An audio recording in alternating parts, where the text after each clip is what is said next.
adicionando migrations no nosso framework. Mais uma aula do nosso curso de PHP moderno completo.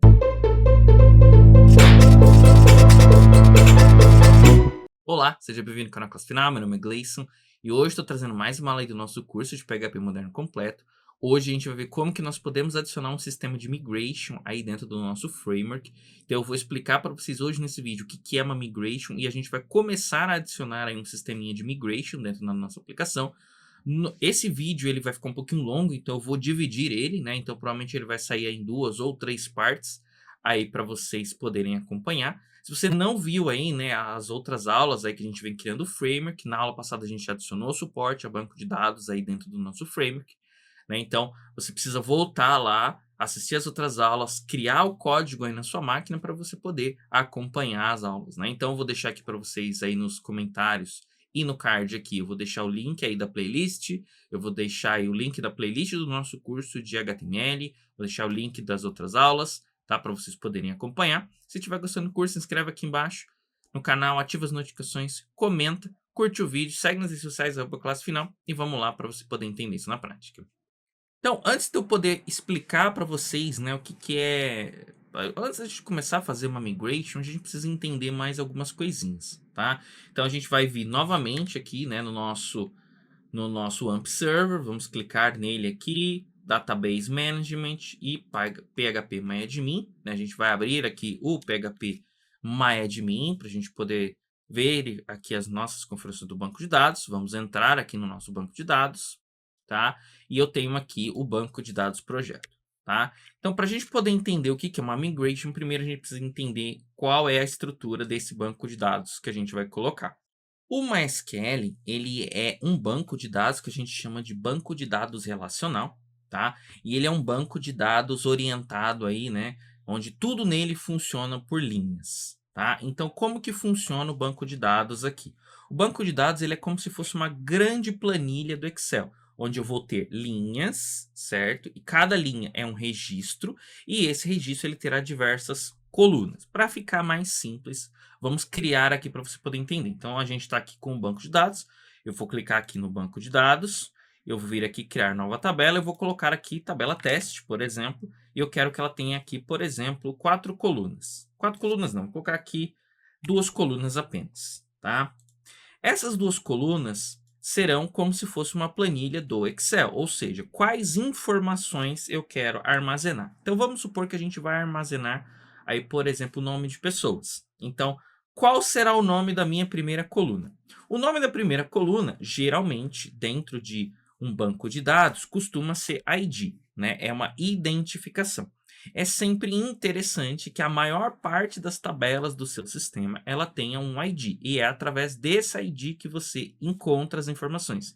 Então, por exemplo, como que eu pego o usuário João? Eu vou lá e busco no meu banco de dados pelo ID do João, né? Pelo ID desse usuário. Ou seja, o ID ele é como se fosse o número do seu documento, né? Então, por exemplo, você tem lá seu CPF, aquele número do seu CPF de 11 caracteres, ele é seu identificador. Ou seja, você dentro do sistema da Receita Federal Brasileira, você é aquele número. Toda vez que precisa buscar você dentro do sistema, a gente busca através daquele número, né? Então, ele é um identificador. O identificador ele pode ser do tipo numérico, ele pode ser do tipo texto também, tá? Existem identificadores que são do tipo texto. O RG, por exemplo, ele é um número identificador que ele pode conter aí letras, né? Então, a gente tem ali, por exemplo, alguns RGs que tem a letra X. Mas não existem 2 pessoas com o mesmo número de RG, do mesmo jeito que não tem 2 pessoas com o mesmo número de CPF. Então, o ID ele é um identificador. Pode ser ID o nome, você pode chamar de identificador, você pode colocar de ou qualquer outro nome aqui que você deseja, mas geralmente em bancos de dados o nome da primeira coluna é ID, é a coluna identificadora. Ela também não precisa ser a primeira, não faz diferença se ela é a primeira, se ela é do meio, se ela é a última, mas geralmente, como a gente cria banco de dados, o ID sempre fica sendo o primeiro campo, afinal é a primeira coisa que a gente sabe que vai ter que ter, né? A sua tabela geralmente sempre vai ter que ter um ID. Aqui tem o tipo de informação, então esse ID ele vai ser de qual tipo? Int, né? Ou seja, vai ser um número inteiro, vai ser um caractere comum, né? Com letras, vai ser texto, vai ser data, vai ser Ó, aqui são tipos diferentes de número, né? Então, cada um desses tipos de número é um tamanho de número diferente, sendo que, por exemplo, o Big Int é um número inteiro gigantesco, olha aqui o tamanho dele, né? Eu consigo gravar até esse número gigantesco, mas eu tenho aqui, ó, decimais, eu tenho com ponto flutuante. Então, isso daqui é a estrutura do banco de dados. Então, essa informação que eu vou gravar aqui no ID, qual é o tipo da informação? Geralmente inteiro, tá? Aqui nós definimos qual é o tamanho.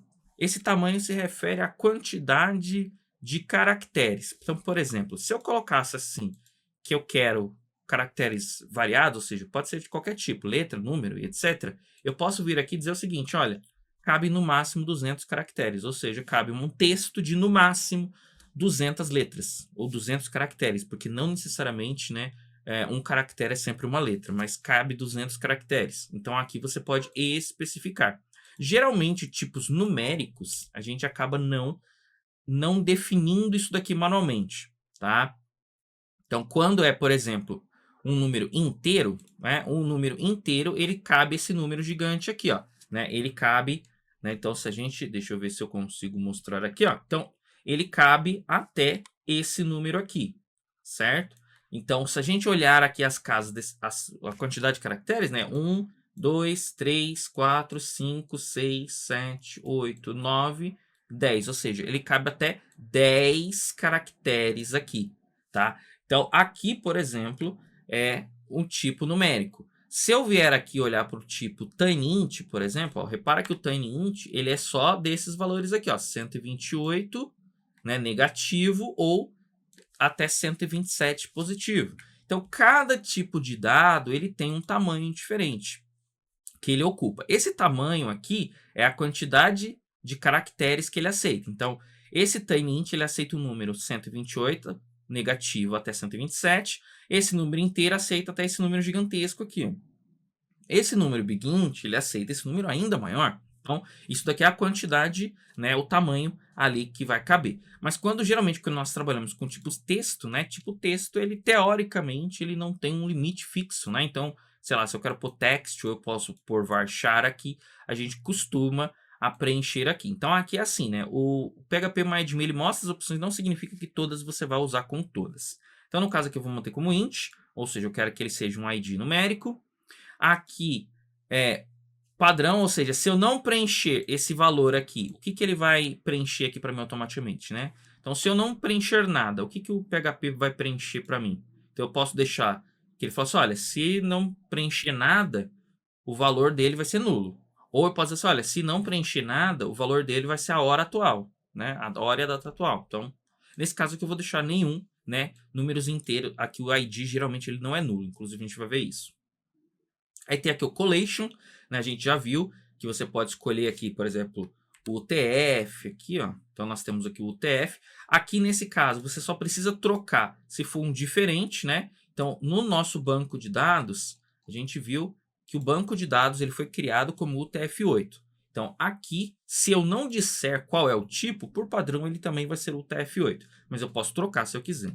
Aí eu tenho aqui alguns atributos, né? Então, aqui, por exemplo, se for eu vou gravar dados binários, esse unsigned aqui significa o seguinte, eu pus números, né, int. Se eu colocar assim, unsigned, a pessoa só vai poder digitar números positivos, ela não vai poder digitar um número negativo, né? Ou seja, quando eu coloco aqui que ele é unsigned, né, eu especifico o seguinte, olha, ele não pode ter sinal, ele é somente um número positivo. Aí tem aqui, por exemplo, ou então, quando esse campo atualizar, ele vai automaticamente receber aqui a data. Então, geralmente a gente tem algumas tabelas ali, a gente geralmente grava a data que foi criado o registro na tabela e a data que ele foi atualizado. Então, quando ele é atualizado, geralmente a gente põe essa opção, ou seja, automaticamente, quando for atualizado, ele vai atualizar a data. No nosso caso, do ID nada. Eu posso dizer o seguinte, olha, esse campo ele pode ser nulo, né? Ou seja, a pessoa pode não preencher. Eu posso ter um campo que a pessoa não é obrigada a preencher, tá? Então, por exemplo, eu tenho aqui telefone, um campo de telefone, por exemplo. Se o seu sistema permite que a pessoa cadastre um telefone depois, então esse telefone pode ser nulo. Tem aqui índice, né? Aqui índice tem relação, né, basicamente com a forma com que o seu banco de dados organiza, né? Então, um index, né, ou índice, é como o índice de um livro, né? Então, o seu banco de dados ele trabalha melhor quando você tem índices. Então, quando você tem índices, por exemplo, eu estou procurando o nome João.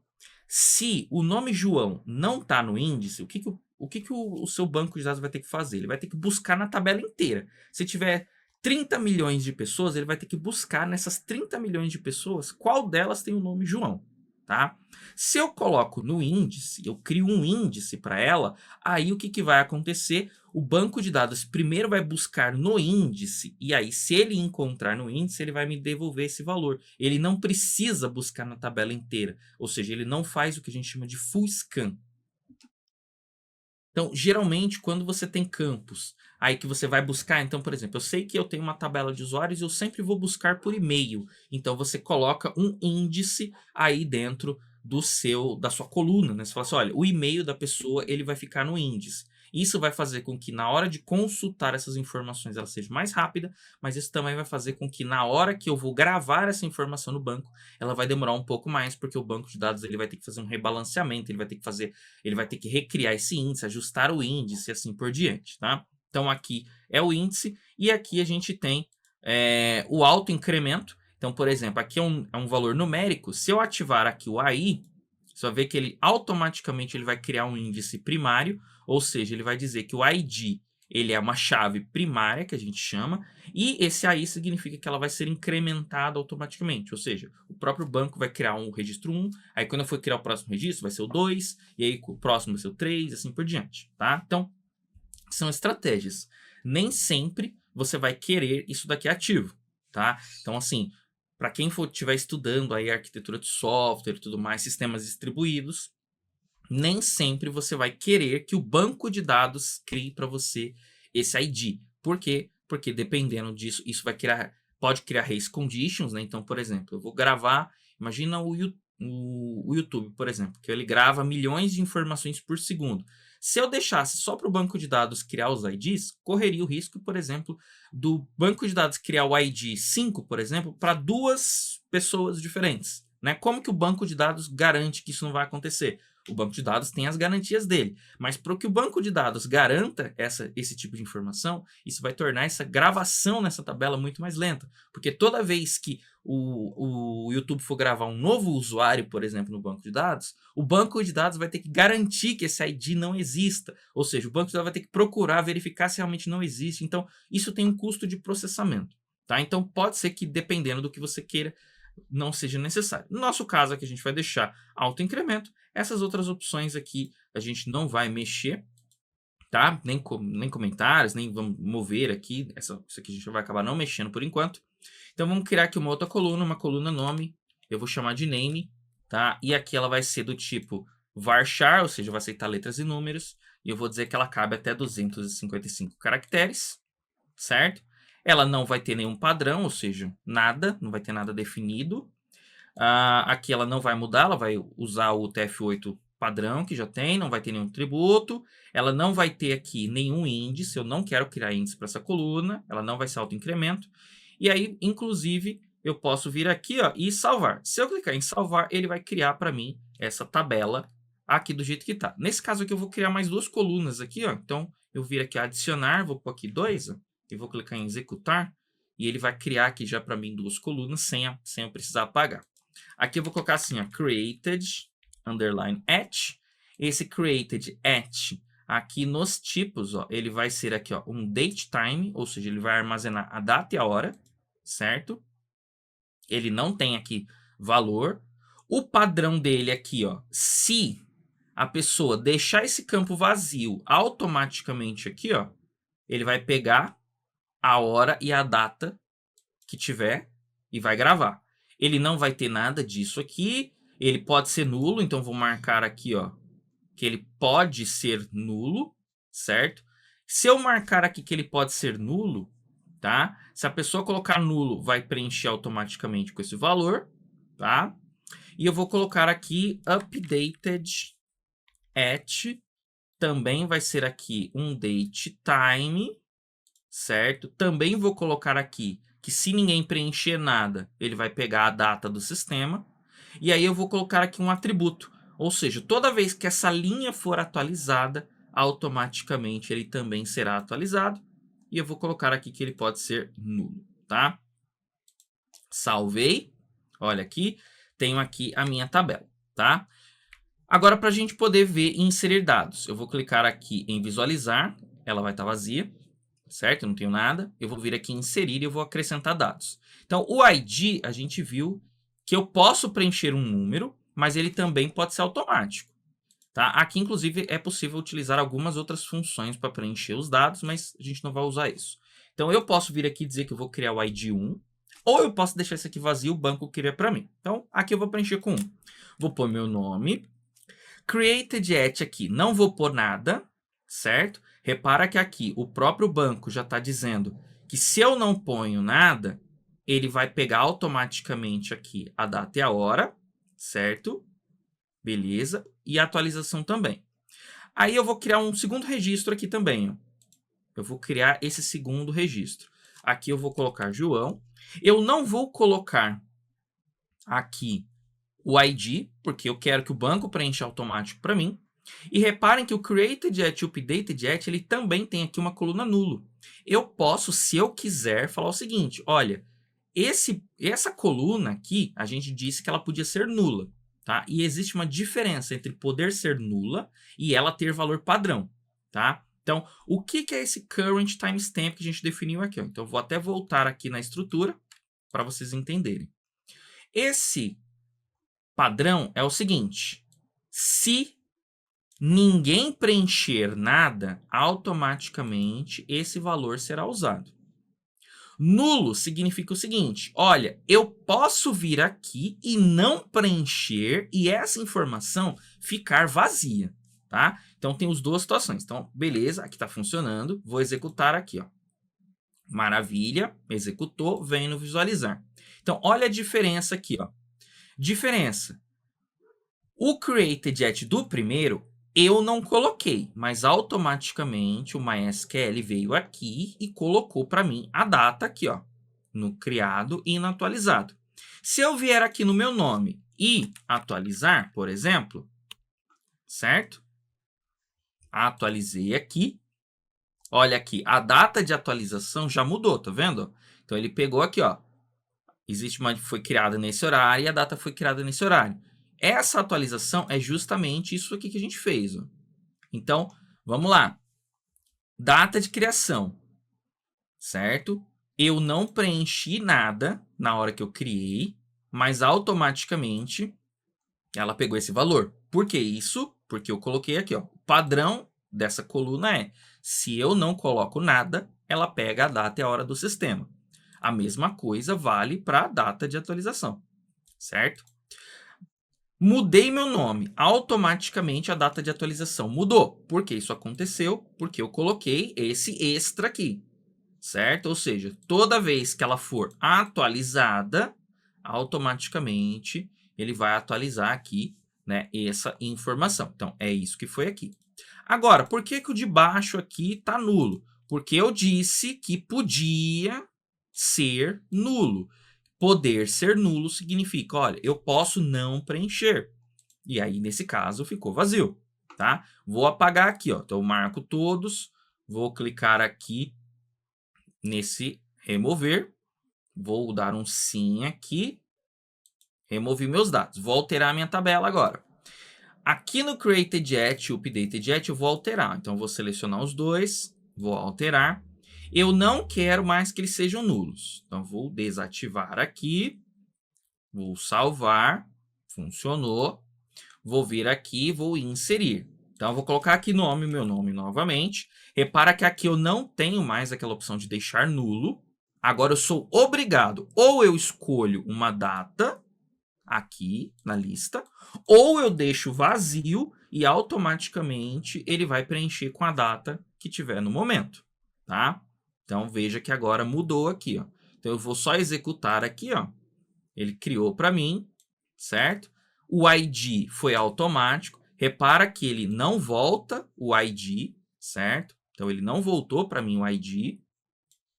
O nome aqui tá o meu nome, a data de atualização tá certa e a data de criação ficou zerada. Por que que a data de criação ficou zerada? Porque eu vim aqui e deixei isso daqui em branco, certo? Então, eu disse que eu queria deixar uma data em branco. Ele deixou cadastrar a data como 000, ou seja, a data ainda assim vai ser cadastrada. Se eu tentar colocar aqui, por exemplo, nulo, certo? Ó, toda vez que eu coloco a palavra nulo e dou enter, ó, automaticamente, ó, o próprio PHP joga para mim aqui a data de criação. Então, basicamente, isso daqui é o funcionamento de um banco de dados. E aí, como funciona?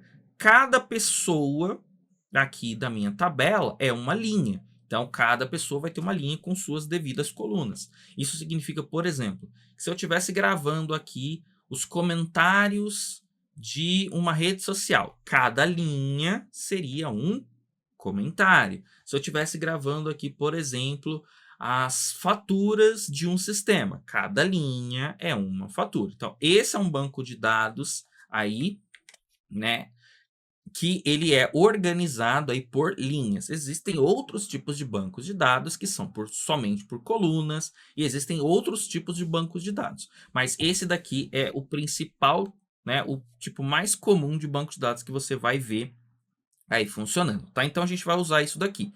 Agora sim, agora que você entendeu, né, que eu tenho aqui a tabela, e eu tenho uma tabela de teste, e eu vou deletar inclusive essa tabela. Então eu vou vir aqui na tabela, operações, e eu vou vir aqui, remover a tabela, que é o drop, dou OK, e ele removeu para mim.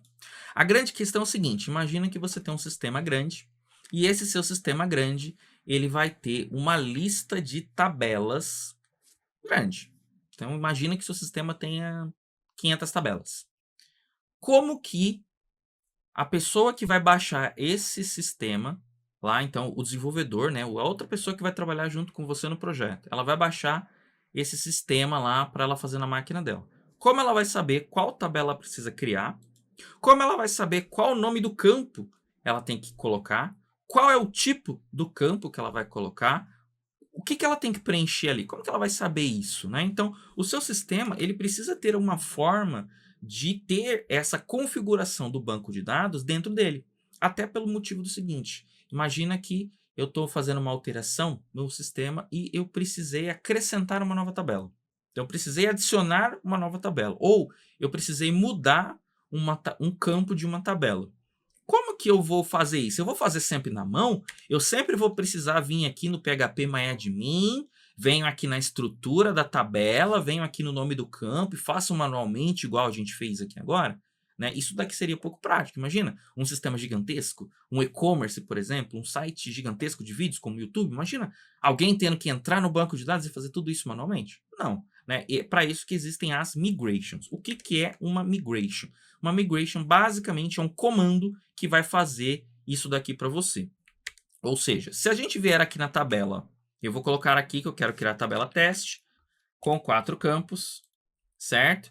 Eu vou colocar aqui novamente, ó, o ID, ó, tá vendo? Ele preencheu para mim já aqui com o que eu usei da outra vez, vai ser varchar 255, created at vai ser datetime, updated at vai ser aqui datetime, certo?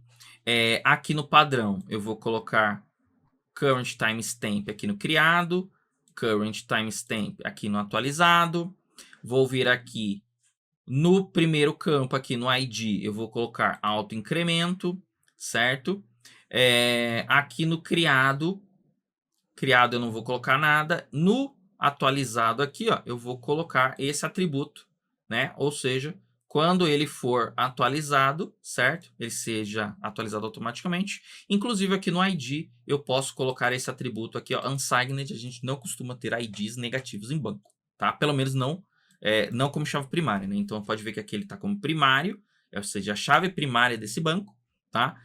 Dessa tabela, ela vai ser o ID. Essa chave primária é o registro principal, né? Então a gente chama de chave primária o registro principal da tabela, né? Ou seja, aquela informação principal é aquela informação que define aquele campo dentro da tabela, até porque eu posso ter diversos João, mas eu só posso ter um João com ID 1, então cada João terá seu próprio ID, é um identificador. Então, maravilha, fiz aqui a tabela. Eu posso vir aqui, ó, e ver SQL. E repara que isso daqui é o comando necessário para criar aquela tabela, tá? Inclusive, eu posso vir aqui, ó, vou copiar esse comando, certo? Copiei aqui. Maravilha. Vou vir aqui, ao invés de eu clicar nesse botão salvar, eu vou vir aqui, ó, consulta. Eu vou colar aqui, ó, vou selecionar e vou simplesmente clicar aqui, ó, atualizar query, para ver que ele vai rodar. Aqui, opa, deixa eu só ver aqui. Não, ele disse que não selecionei.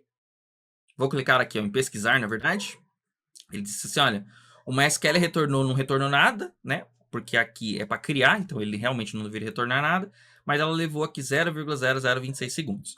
Se eu vier aqui em projeto, ó, pode ver que agora, deixa eu sair aqui, a minha tabela foi criada com aquela estrutura, ou seja, tudo que a gente faz no nosso banco de dados pode ser feito através de um SQL, ou seja, um comando. O que nós vamos fazer é o seguinte, nós vamos criar uma forma com que, ao invés de eu colocar esses comandos no MySQL, a gente vai colocar esses comandos dentro do nosso sistema e o nosso sistema vai rodar esse comando automaticamente lá no banco de dados MySQL, tá? Então é isso que a gente vai fazer, tá? Isso a gente dá o nome de migration. Então nós vamos criar código PHP, o código PHP que vai rodar o código MySQL, que vai criar tabela, que vai alterar a tabela, que vai deletar a tabela, que vai criar campo, que vai alterar campo, ou seja, tudo que for de alteração de banco de dados vai estar no código PHP. E isso vai permitir com que outra pessoa, quando ela for rodar, né, esse projeto, ela simplesmente com o comando ela rode, vai criar toda a estrutura da tabela que ela precise. Se eu quiser voltar no tempo, eu vou conseguir ver quando foi criado cada tabela, em que situação foi criado cada tabela, eu vou ter o histórico de criação dessas tabelas, ou seja, a gente vai ter uma estrutura muito bacana. Isso que se usa em frameworks, né? Então, se você estiver usando Laravel, Symfony, Nest.js, estiver usando qualquer outro framework, seja Java, Spring Boot da vida, ou qualquer outro, a gente sempre trabalha com conceitos de migration, tá? Então, a gente vai criar isso aqui dentro do nosso código, beleza? Então, basicamente, essa daqui vai ser a introdução aí do vídeo. Na próxima aula, a gente vai começar, de fato, a criar aqui a migration, né? A gente vai criar o sistema de migration e nós vamos criar aí as nossas 3 primeiras migrations, né? A gente vai criar a tabela base de migration, uma outra tabela de teste, uma outra migration de deleção, para você poder ver isso funcionando. Então, a gente vai implementar aqui o nosso sisteminha de migration, tá? Aí eu deixo como recomendação, né? Você mexer aqui, dar uma testada aqui no seu PHP-MyAdmin, né? Entra aí no seu PHP-MyAdmin, experimenta criar aqui, ó, novas tabelas, novos bancos de dados, criar aqui novas tabelas, tá? Eu vou ver se eu encontro e deixo para vocês a documentação, né, do banco de dados MySQL para você poder ver e para você poder testar aqui, ó, né? Então, os tipos de dados, né? Qual tipo de dados é melhor para qual informação? Então, por exemplo, o nome. Vamos supor que você fosse gravar o CPF. O CPF seria de qual tipo? A gente sabe que o CPF hoje no Brasil ele é numérico, mas o ideal seria colocar ele no tipo int. Seria ideal colocar ele como um varchar. Seria ideal colocar ele como um float e assim por diante. Né? Já vou dar a recomendação aqui. Não coloque CPF como numérico. Ah, você vai ter problema. O dia que alguém inventar de pôr uma letra no CPF, o seu sistema foi pro beleléu. Então, basicamente, dei uma estudada nisso. O curso não é focado em MySQL. A gente vai utilizar alguns comandos do MySQL, ou seja, comandos para buscar as informações que estão aqui no nosso banco, comandos para inserir essas informações aqui no nosso banco, comandos para criar outras tabelas, comandos para mudar a estrutura de uma tabela. A gente vai fazer todos esses comandos, mas no foco não será um curso aí de MySQL. Aí é interessante que você faça um curso de MySQL por fora, tá legal? Então, basicamente, essa daqui é a aula de hoje. Se gostou, comenta aqui embaixo, inscreve no canal, ativa as notificações, segue nas redes sociais, boa classe final e até o próximo vídeo.